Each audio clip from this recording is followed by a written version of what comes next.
Hello વિદ્યાર્થી મિત્રો, કેમ છો? મજામાં? તો આદર્શ ક્લાસીસમાં તમારું સ્વાગત છે. તો આજે આપણે ધોરણ 8 વિષય ગણિત ચેપ્ટર નંબર 3 ચતુષ્કોણની સમજની વાત કરવાના છીએ, જેનો આજે લેક્ચર નંબર 5 છે. આ લેક્ચરમાં આપણે ટોટલ 4 ઉદાહરણ ગણવાના છીએ. ઉદાહરણ નંબર 3, 4, 5 અને 6. તો ચલો આપણે સિમ્પલી તેની રકમ વાંચીએ અને તેનું આપણે સોલ્યુશન મેળવીએ. તો સૌપ્રથમ તો ઉદાહરણ નંબર 3, એની રકમમાં આપણને શું આપેલું છે કે આકૃતિ 3.16માં દર્શાવેલ સમાંતર બાજુ ચતુષ્કોણ PQRSની પરિમિતિ શોધો. તો આપણે જ્યારે ઇન્ટ્રોડક્શનમાં સમાંતર બાજુ ચતુષ્કોણ તમને સમજાવ્યું હતું ત્યારે મેં તમને કીધું હતું કે સમાંતર બાજુ ચતુષ્કોણમાં સામસામેની બાજુ કેવી હોય છે? સમાન હોય છે અને સમાંતર હોય છે, અને સામસામેના ખૂણા પણ સમાન હોય છે. પછી પાસેના ખૂણા પૂરક હોય છે. તો આ તમારે 3 કોન્સેપ્ટ ખાસ યાદ રાખવાના છે કે સામસામેની બાજુ સમાન, સામસામેના ખૂણા સમાન અને પાસેના ખૂણા પૂરક. તો ચલો આપણે ગણતરી કરીએ. તો હવે અહીંયા જો જે PQRS છે એમાં અહીંયા આપણને PQનું માપ આપેલું છે, જેમ કે અહીંયા 12 સેમી. ચલો આપણે અહીંયા રેડ પેનનો ઉપયોગ કરીએ કે અહીંયા આપણને 12 સેમી આપેલું છે. તો એની જે સામેની બાજુ હશે એ પણ કેટલી હશે? અહીંયા 12 સેમી થશે. ઓકે, એટલે કે જે SR છે એ પણ 12 સેમી થશે. પછી અહીંયા આપણને જે QR છે એનું માપ 7 સેમી આપેલું છે. તો એની જે સામેની બાજુઓ છે જે આ PS એ પણ કેટલી થશે? અહીંયા 7 સેમી થશે. તો અહીંયા આપણને સિમ્પલી ચારે બાજુનું માપ મળી ગયું. તો પરિમિતિ શું થાય? જે પણ ચારે બાજુ જેટલી પણ બાજુ હોય એનો તમે સરળ કરો તો તમને પરિમિતિ મળી જાય. તો અહીંયા ચલો આપણે સમાંતર બાજુ ચતુષ્કોણ PQRSની પરિમિતિ શોધીએ. તો એની પહેલાં અહીંયા આપણે એક લાઈન લખીશું કે સમાંતર બાજુ ચતુષ્કોણમાં સામસામેની બાજુનું માપ સમાન હોય છે, એટલે આપણને કોન્સેપ્ટ સમજણ પડી જાય. તો ચલો આપણે લખીએ અહીંયા કે સમાંતર બાજુ ચતુષ્કોણમાં સામસામેની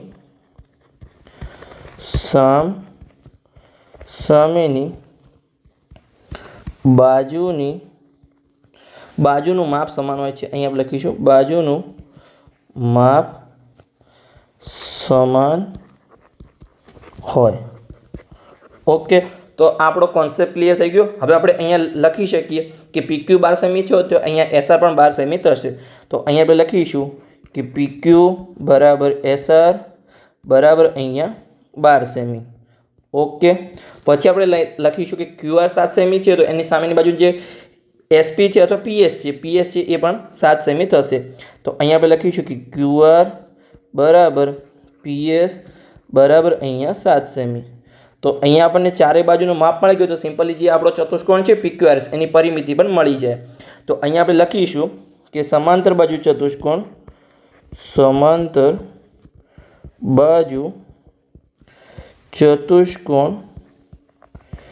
PQRSની પરિમિતિ.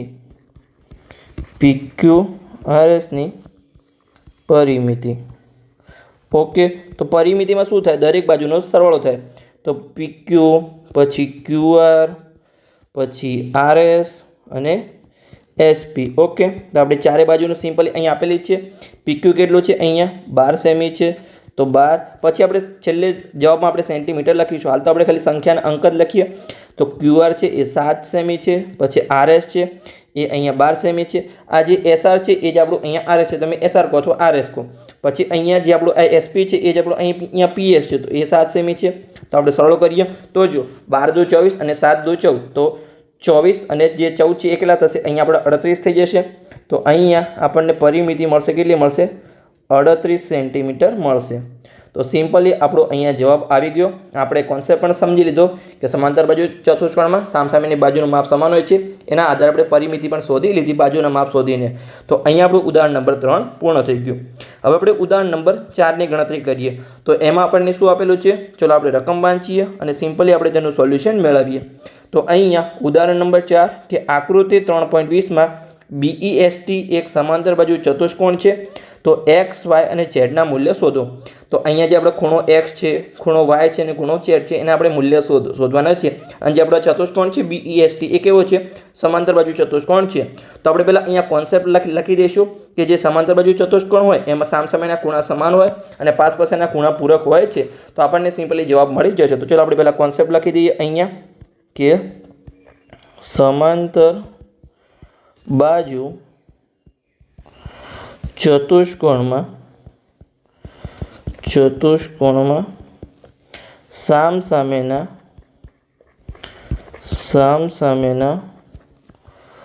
ખૂણાના માપ સમાન હોય અને પાસેના ખૂણા કેવા હોય છે? પૂરક હોય છે, પૂરક હોય. ઓકે, તો આપણો સિમ્પલી કોન્સેપ્ટ થઈ ગયો. તો હવે જો જે આપણો ખૂણો બી અહીંયા છે એ 100 અંશનો છે, તો એના સામેનો ખૂણો જે છે એ એસ અથવા જેને આપણે એક્સ કહીએ છીએ, તો એ પણ કેટલો થશે? અહીંયા આપણો 100 અંશનો થશે. તો અહીંયા આપણને એક્સની કિંમત તો મળી ગઈ. પછી અહીંયા શું છે કે પાસેના ખૂણા પૂરક હોય છે, તો આ જે એક્સ અને વાય છે એનો સરવાળો કેટલો થશે? કેમ કે એસ અને જે ઈ છે એ શું છે? પાસેના ખૂણા છે એક્સ અને ઝેડ. તો એ બંને પાસેના ખૂણા છે, બંને સરવાળો 180 અંશ થશે. તો અહીંયા આ 100 છે તો આ કેટલો થશે? અહીંયા આપણો 80 અંશનો થશે. ઓકે, તો આ પણ તમારો કોન્સેપ્ટ ક્લિયર થઈ ગયો. હવે તમે જે વાયની મૂલ્ય છે એ તમે બે રીતે શોધી શકો છો. એક તો અહીંયા આ બંને ઝેડ અને વાય રેખિક જોડના ખૂણા છે, અને એક તો અહીંયા જ્યાં એક્સ અને વાય શું છે? અહીંયા અનુકોણ છે. હવે તમને હું 3 કોન્સેપ્ટ સમજાવી દઉં છું. તમારા સ્વાધ્યાય 3.3માં પણ લાગુ પડશે અને તમારા દરેક દાખલામાં તમારા ઉપયોગી થશે. એ તમે તે 3 કોન્સેપ્ટ સમજી લેશો, તમારું સિમ્પલી દરેક દાખલાનું સોલ્યુશન આવી જશે. તો ચલો અહીંયા હું તમને સમજાવી દઉં છું, પછી અહીંયા આપણે રિમૂવ કરીશું. જેમ કે અહીંયા આપણને આવી રીતે આપેલું હોય કે આ આપણી જો પહેલાં આ આપણને કોઈ આપેલું કે આ એક સમાંતર રેખા છે અને આ આપણી બીજી સમાંતર રેખા છે અને આ એની કોઈ છેદિકા છે. તો અહીંયા જે આપણા ખૂણા હોય, જે આ ખૂણો અને આ ખૂણો, આને શું કહેવાય? અનુકોણ કહેવાય. શું કહીશું અહીંયા આપણે? તમારે ખાસ જેને કોણ છે? અનુકોણ કહેવાય. અને અનુકોણનું માપ હંમેશા કેવું હોય? સમાન હોય. જેમ કે આ ખૂણો છે અને આ ખૂણો, એ બંને અનુકોણ કહેવાય. ઓકે, તો આ અનુકોણનો કોન્સેપ્ટ ક્લિયર થઈ ગયો. પછી જે અહીંયા તમારું ઝેડ આકાર બનાવે, જેમ કે આ છે, આ ઝેડ આકાર બન્યો. ઓકે, હવે જે અંદરના ખૂણા છે, એક આ ખૂણો અને એક આ ખૂણો, તો આને શું કહેવાય? યુગ્મકોણ કહેવાય. તો આ બંને ખૂણા પણ કેવા હોય? સમાન હોય. તો બીજો કોન્સેપ્ટ આપણે શું શીખ્યા? યુગ્મકોણ. ઓકે, પછી જે અંદરના ખૂણા છે, જેમ કે એક જ બાજુના આ છેદિકા અને એક જ બાજુના જે ખૂણા છે એને શું કહેવાય? અંતઃકોણ કહેવાય. આજે જેમ કે સમાંતર બાજુ છે, આ એની છેદિકા છે, અને જે બંને અંદરના ખૂણા છે એને શું કહેવાય? આપણે કહીશું અહીંયા અંતઃકોણ.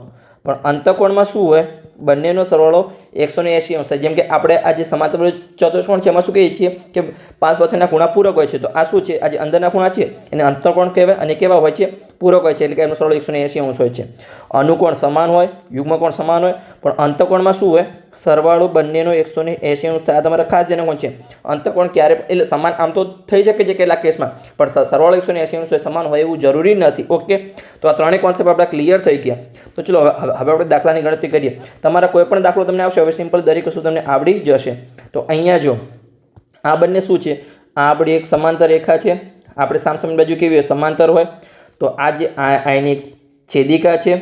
તો ચલો આપણે સરખી રીતે બતાવું તમને. આ જે રફ ફરક છે એને આપણે રિમૂવ કરી લઈએ. ઓકે, તો આ પણ આપણી એક સમાંતર રેખા છે, આ બીજી એક સમાંતર રેખા છે, અને આ એની એક છેદિકા છે. ઓકે, તો આ બંને ખૂણા શું બનશે? જે એક્સ અને વાય એ આપણા અનુકોણ બનશે. તો અનુકોણ કેવા હોય? સમાન હોય. તો ઓકે, તો એ પણ તમને માપ મળી જશે. તો ચલો આપણે સિમ્પલી ગણતરી કરી લઈએ હવે. તો ચલો આપણે ગણતરી કરીએ. ઓકે, તો આપણે ગણતરી કરીશું. પહેલાં તો શું છે કે બી 100 અંશનો છે, તો એનો સામેનો ખૂણો જે છે અહીંયા એસ એ પણ 100 અંશનો થશે, અને એ આપણો અહીંયા એક્સ છે. તો અહીંયા આપણે લખીશું કે ખૂણો બી બરાબર ખૂણો એસ બરાબર 100 અંશ, અને આપણે કૌંસમાં કાણ પણ લખી દઈએ કે સામસામેના ખૂણા સમાન. સમાંતર બાજુ ચતુષ્કોણમાં સામસામેના ખૂણા સમાન.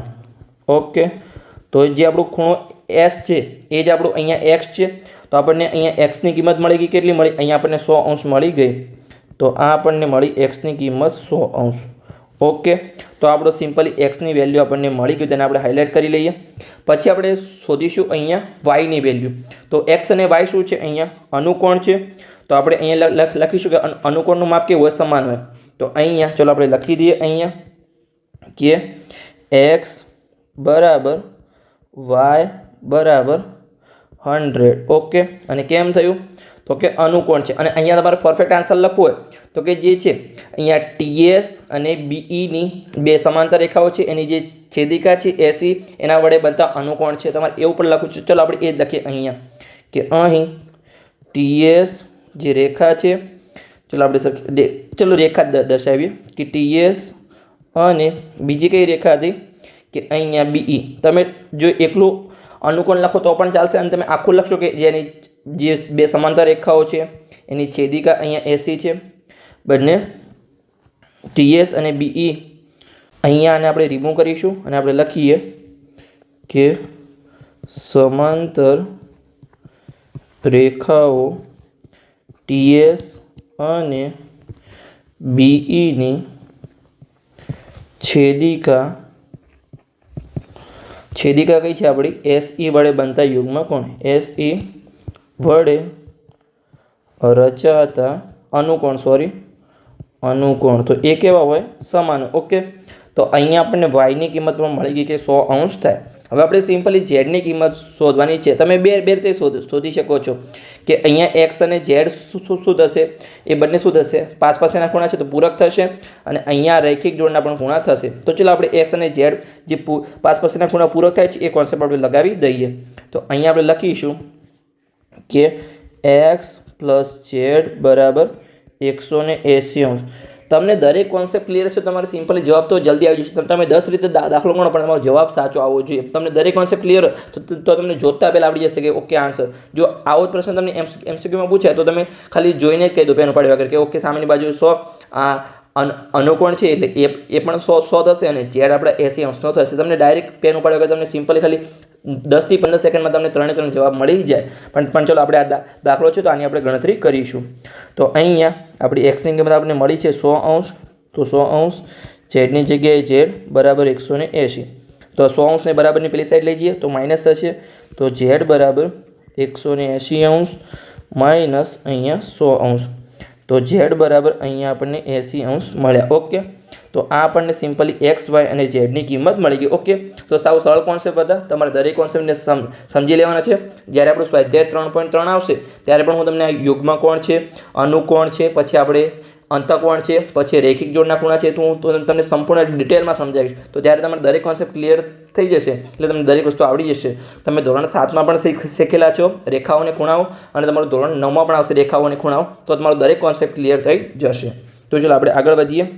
તો આગળનું ઉદાહરણ છે ઉદાહરણ નંબર 5. તો એમાં આપણને શું આપેલું છે, અહીંયા મારું રફ વર્ક હું જાતે ગણતરી કરતો તો રફ વર્ક રિમૂવ કરવાનું રહી ગયું છે. તો અહીંયા આપણે લખીશું કે સમાંતર બાજુ ચતુષ્કોણ RING આકૃતિ 3.22માં તમને અહીંયા દેખાય છે કે RING એક શું છે, સમાંતર બાજુ ચતુષ્કોણ છે. જો ખૂણો R બરાબર 70 હોય તો બીજા ખૂણાના માપ શોધો. હવે તમને સિમ્પલી ખબર જ છે કે સમાંતર બાજુ ચતુષ્કોણમાં શું હોય, સામેના ખૂણા સમાન હોય. તો જો અહીંયા R 70 હોય તો એના સામેનો ખૂણો જે છે N એ કેટલો થશે, અહીંયા એ પણ આપણો અહીંયા 70 થશે. હવે પછી તમને ખબર છે કે G અને I છે એ પણ કેવા હશે, અહીંયા સમાંતર બાજુ ચતુષ્કોણના સામેના ખૂણા છે તો એમના માપ પણ કેવા મળશે આપણને, સમાન જ મળશે. તો તમે એવી રીતે પણ શોધી શકો છો કે 360માંથી બંને. એના કરતાં તમે બીજો કોન્સેપ્ટ સમજાવું, જેમ કે જો આ 70 છે તો એના પાસેનો ખૂણો બન્યો, આ R અને I શું થાય, અહીંયા પાસેના ખૂણા થાય. ઓકે, તો અહીંયા એ બંને સરળ 180 અંશ થાય. તો આ 70 છે તો આ 110 આપણને મળી જશે. તો આનો સામેનો ખૂણો પણ કેટલો મળશે આપણને, 110 મળી જશે. તો ચાલો આપણે ગણતરી કરીએ. તમે કોઈ પણ કોન્સેપ્ટ લગાવો તમારો જવાબ ખાલી સાચો આવવો જોઈએ. તમે પછી કૌંસમાં લખી શકો છો કે પાસેના ખૂણા પૂરક હોય, સામેના ખૂણા સમાન હોય, અથવા તમે અનુકોણનો કોન્સેપ્ટ લગાવ્યો, યુગ્મકોણનો કોન્સેપ્ટ લગાવ્યો, કોઈ પણ તમે કોન્સેપ્ટ લગાવો તમારો જવાબ ખાલી સાચો આવવો જોઈએ. તમે 10 રીતે દાખલાની ગણતરી કરી શકો છો. તો ચાલો આપણે ગણતરી કરીએ આની. તો અહીંયા પહેલાં આપણે લખીશું જે આપણો કોન્સેપ્ટ છે કે સમાંતર બાજુ ચતુષ્કોણમાં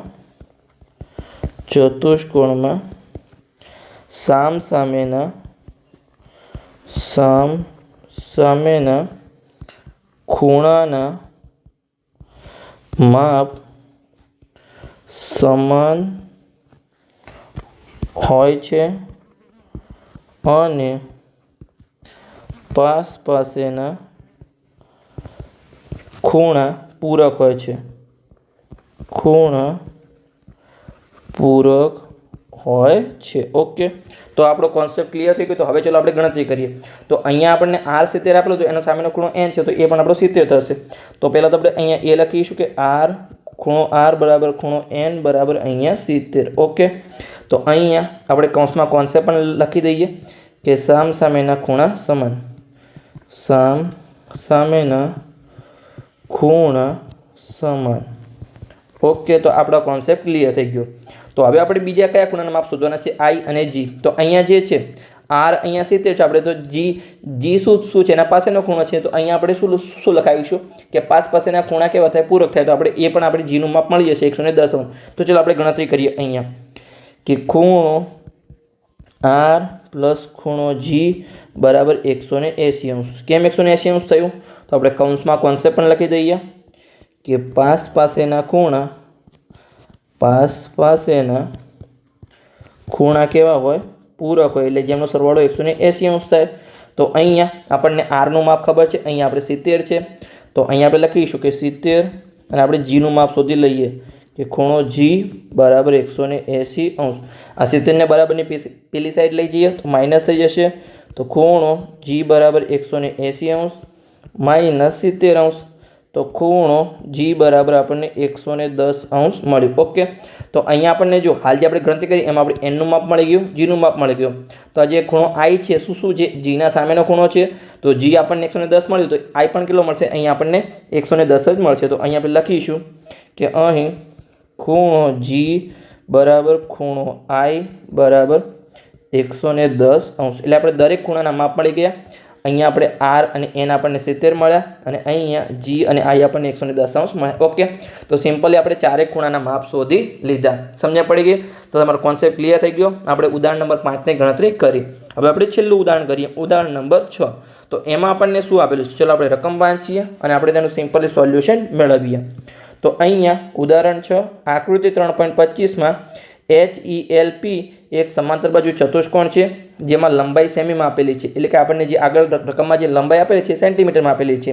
અહીં OE 4 છે એટલે કે 4 સેમી છે અને HL એ PE કરતાં 5 સેમી વધારે છે. તો OH શોધો. હવે ચલો તમને રકમમાં બતાવું. પહેલાં તો અહીંયા આપણને OE 4 સેમી આપેલું છે. તો OE ક્યાં છે?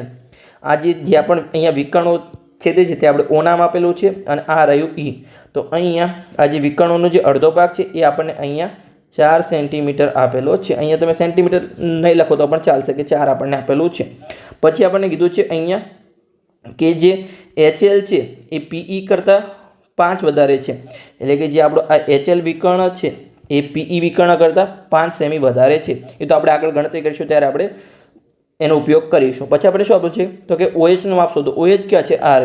તો અહીંયા આપણે OH નું માપ શોધવાનું છે. તો અહીંયા આપણો કયો કોન્સેપ્ટ લાગશે કે સમાંતર બાજુ ચતુષ્કોણના વિકર્ણો શું છે? પરસ્પર દુભાગે છે. એટલે શું કરે છે? બે સરખા ભાગ કરે છે. એ આપણો અહીંયા કોન્સેપ્ટ લાગવાનો છે. મેં તમને દરેક વસ્તુ ઇન્ટ્રોડક્શનના લેક્ચરમાં શીખવાડી છે અને મેં તમને દરેક કીધું હતું કે આ થિયરેટિકલ ટોપિક છે એ તમારા દરેક દાખલામાં ઉપયોગ થશે. તમારી જેને પણ ઇન્ટ્રોડક્શન લેક્ચર ના જોયો હોય એ ખાસ જોઈ આવો. તમને દરેક વસ્તુ ડિટેલમાં સમજણ પડી જશે કે પાસના ખૂણા સમાન હોય, સામસામેના ખૂણા પાસના ખૂણા પૂરક હોય, સામસામેના ખૂણા સમાન હોય, સામસામેની બાજુ સમાન હોય, સામસામેની બાજુ સમાંતર પણ હોય અને આ રીતે વિકર્ણો પરસ્પર દુભાગે છે.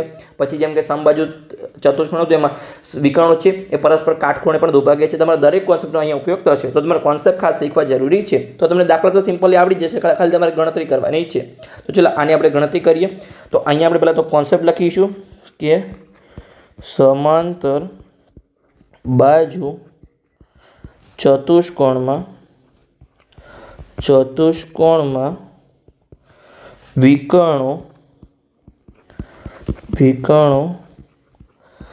પરસ્પર દુભાગે છે. દુભાગે એટલે કે એકબીજાને બે સરખા ભાગ કરે. જેમ કે અહીંયા આ જે HL છે એના બે સરખા ભાગ થશે એટલે કે OH અને જે OL છે એ બંને સરખું હશે. પછી જે PE વિકર્ણ છે એમાં જે OE અને OP બંને સરખું હશે. ઓકે, તો જેટલું OE 4 સેમી છે તો આ OP પણ કેટલું હશે? 4 સેમી જ થશે. તો અહીંયા આપણે લખી શકીએ કે અહીં OE બરાબર OP બરાબર અહીંયા 4 સેમી. ઓકે, હવે જે આપણું આખું વિકર્ણ છે આ PE એ આપણે જોઈએ તો એ બંને કોનાથી બને છે? OE અને OP થી બને છે. તો એનો આપણે સરળ કરી લઈએ તો આપણને PE નું માપ મળી જશે. તો અહીંયા PE બરાબર OE પ્લસ OP. ઓકે, તો OE પણ અહીંયા 4 છે અને OP પણ અહીંયા 4 છે. OE અને OP ઓકે. તો અહીંયા આપણું PE થશે 8 સેન્ટીમીટર ઓકે. તો આપણને અહીંયા જે આ એક વિકર્ણ છે એનો આપણને માપ મળી ગયો કે આ જે PE છે એ આપણું કેટલું છે, અહીંયા ટોટલ 8 સેન્ટીમીટર છે ઓકે. હવે આપણને રકમમાં એક બીજી વસ્તુ કીધું હતું જેનો આપણે અહીંયા ઉપયોગ થશે કે જે HL છે એ PE કરતાં 5 સેન્ટીમીટર વધારે છે. અહીંયા આપણે લંબાઈ દરેક સેન્ટીમીટરમાં આપેલી છે, એટલે કે આપણું આ જે HL વિકર્ણ છે એ PE કરતાં 5 સેમી વધારે છે. તો અહીંયા આપણે HLને લખવું તો કેવી રીતે લખી શકાય કે જે HL છે એ PE કરતાં 5 વધારે છે. તો PEમાં આપણે 5 એડ કરીએ ત્યારે આપણને અહીંયા HL મળે ઓકે. તો અહીંયા આપણને PEનું માપ ઓલરેડી આપણે શોધ્યું છે 8 સેમી છે, તો અહીંયા આપણને HLનું માપ મળી જશે. તો અહીંયા 8 + 5, તો અહીંયા HL આપણને કેટલું મળ્યું, અહીંયા 13 સેન્ટીમીટર મળ્યું ઓકે. તો આપણને જે બીજા વિકર્ણનું માપ છે એ પણ આપણને મળી ગયું, કેટલું મળ્યું, અહીંયા આપણને 13 સેન્ટીમીટર મળ્યું ઓકે. હવે આપણે શોધવાનું શું છે, તો કે અહીંયા OH શોધો. તો OH ક્યાં છે, ચલો આપણે રફ વર્કને રિમૂવ કરીએ અને અહીંયા આપણે તમને OH બતાવું. તો જુઓ આ જે છે અહીંયા આપણું OH છે. તો હમણાં જ આપણે વાત કરી કે શું છે, સમાંતર બાજુ ચતુષ્કોણમાં વિકર્ણો શું છે, પરસ્પર દુભાગે છે. એટલે કે જેટલું આપણું વિકર્ણ હશે એના કરતાં આ શું હશે, એનો અડધો ભાગ હશે. એટલે કે જો આખું વિકર્ણ 13 સેમી હશે તો આ કેટલું હશે, એના કરતાં અડધું, એટલે 6.5 સેમી છે. જેમ કે અહીંયા જો આ બંને 4 સેમીના હતા ત્યારે એ 8 સેમી થયું, તો ટોટલ 13 છે, તો એનું અડધું OH કેટલું હશે, 6.5 સેમી હશે. તો ચલો આપણે ગણતરી કરીએ અને આપણે એ પણ લખી શકીએ છીએ અહીંયા કે HL બરાબર 2OH